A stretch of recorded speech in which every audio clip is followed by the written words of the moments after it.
अस्सलाम वालेकुम दोस्तों, मैं हूं जुल्किफ़ल ख़ान और आप देख रहे हैं बिन अकबर ट्रैवल्स का यूट्यूब चैनल। दोस्तों, यूएई वर्क परमिट के हवाले से बड़ी इंक्वायरीज़ भी आ रही हैं और क्वेश्चनिंग भी बड़ी हो रही है कि आप कहते हैं कि वर्क परमिट खुल गए हैं, लेकिन अभी तक ये पाकिस्तान में उस तरह से निकल के क्यों नहीं आ रहे और इसकी क्या वजह है? क्या पाकिस्तान को कोई पाबंदी लगाई गई है या फिर वहाँ पे जो कंपनीज़ हैं वो पाकिस्तानियों के ऊपर वीज़ों की जो है वो पाबंदी उन्होंने लगाई हुई है। सिर्फ पाकिस्तानियों के वीज़े नहीं निकाल रहे, इंडियंस के, बंगालियों के और बाकी कंट्रीज़ के वीज़े निकल के आ रहे हैं। तो आज का जो टॉपिक है वो इस हवाले से बड़ा इंपॉर्टेंट है कि पाकिस्तान में जो वर्क परमिट हैं वो कब निकलना शुरू होंगे और अभी इस वक्त क्यों निकल के नहीं आ रहे।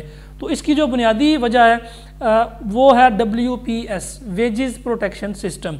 तो इसके बारे में इंशाल्लाह आज हम तफसील से बात करेंगे। जिन दोस्तों ने अभी तक चैनल को सब्सक्राइब नहीं किया हुआ, चैनल को सब्सक्राइब कर लें और बेल आइकन को ज़रूर प्रेस कर लें ताकि आने वाली हर इन्फॉर्मेटिव वीडियो उनको टाइम पे मिल सके। हमने जो सीरीज़ स्टार्ट की हुई है वर्क वीज़ाज़ के हवाले से, जो भी नई वैकेंसी आती है यूएई के अंदर या फिर किसी ऐसी कंट्री के अंदर जो आप अप्लाई कर सकते हैं आसानी से, हम उसको आपके लिए लेके आते हैं। अगर आपने बेल आइकन को प्रेस किया होगा तो उस जॉब की इंटीमेशन आपको टाइम पे मिल जाएगी।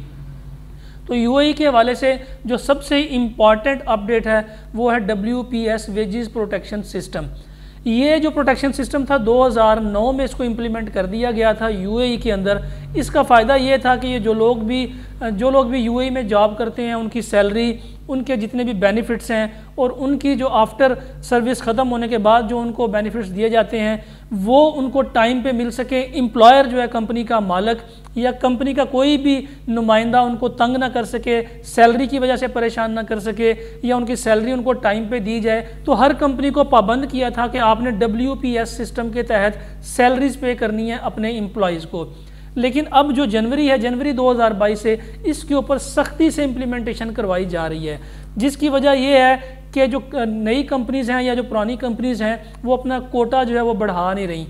कोटा क्यों नहीं बढ़ा रही? इसलिए नहीं बढ़ा रही कि इनको फिर जो एम्प्लॉइज़ हैं उनको टाइम पे सैलरी देनी पड़ती है। जो उनके साथ एक रिटर्न एग्रीमेंट किया होता है उस रिटर्न एग्रीमेंट के मुताबिक सैलरी उनके अकाउंट में ट्रांसफ़र करनी पड़ती है, जो कि ये बिल्कुल भी नहीं चाहते। 70 to 80% जो एम्प्लॉइज़ हैं उनकी जो सैलरी उनके साथ कमिट की जाती है वो उनको नहीं दी जाती, बल्कि उसमें से कुछ कटौतियाँ की जाती हैं। जो हिडन कटौतियाँ हैं वो की जाती हैं, जैसे कि रिहाइश के पैसे काट लेते हैं, खाने पीने के पैसे काट लेते हैं, ट्रांसपोर्ट के पैसे काट लेते हैं। तो उनको सिर्फ बेसिक जो वेजेस है वो पे की जाती हैं।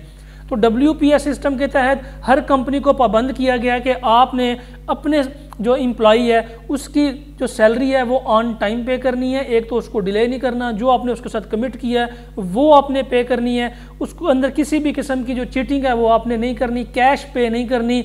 इसके अलावा अगर आपका जो एम्प्लॉई है वो आपके खिलाफ कोई कंप्लेन कर देता है सैलरी के हवाले से, तो फिर आपको अदालत से रुजू करना पड़ेगा अपने आप को क्लियर करने के लिए। अब ये जो तलवार कंपनीज के ऊपर लटक रही है, इसकी वजह से वो कम से कम एम्प्लॉय हायर कर रहे हैं।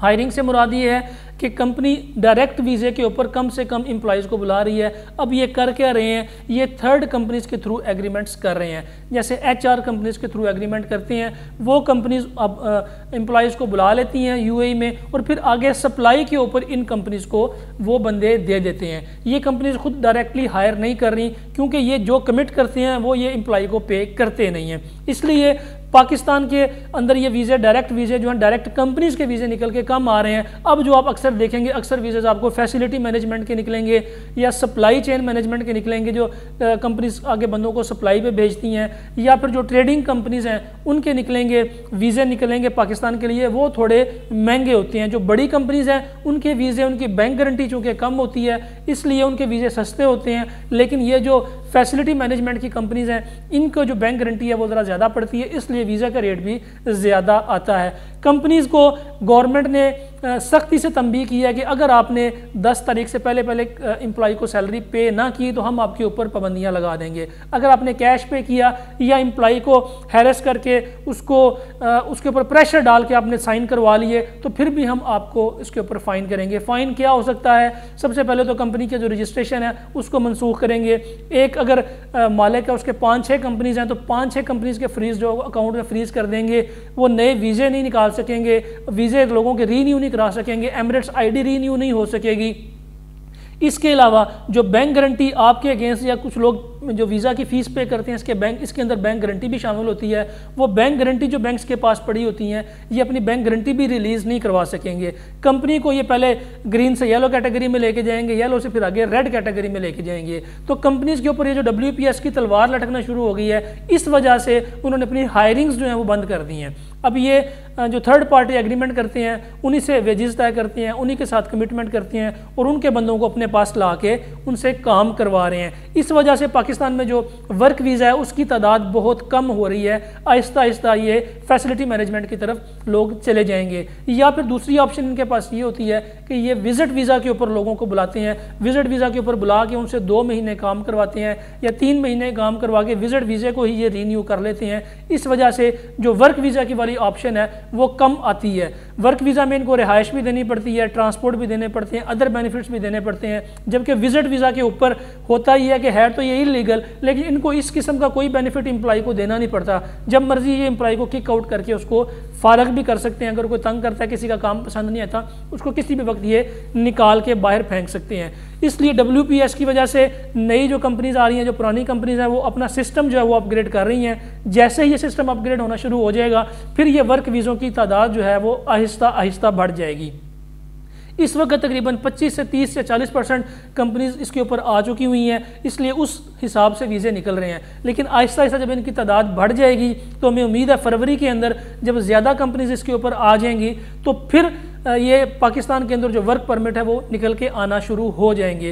ये असल में जो बेसिक रीज़न है पाकिस्तान के अंदर वीज़े ना निकल के आने की, वो ये WPS सिस्टम है। फिलहाल पाकिस्तान के ऊपर वर्क वीज़े का किसी किस्म का कोई बैन नहीं है, ना विजिट वीज़े के ऊपर बैन है, ना फैमिली रेजिडेंट वीज़े के ऊपर बैन है। हर वीज़ा टाइम पे निकल रहा है। सिर्फ कुछ सिटीज़ जो बैन है उनके वीज़े दुबई की इमिग्रेशन में नहीं निकल रहे, बाकी सारे वीज़े टाइम के ऊपर निकल के आ रहे हैं। उम्मीद करते हैं कि आज की वीडियो आपके लिए काफ़ी इन्फॉर्मेटिव होगी।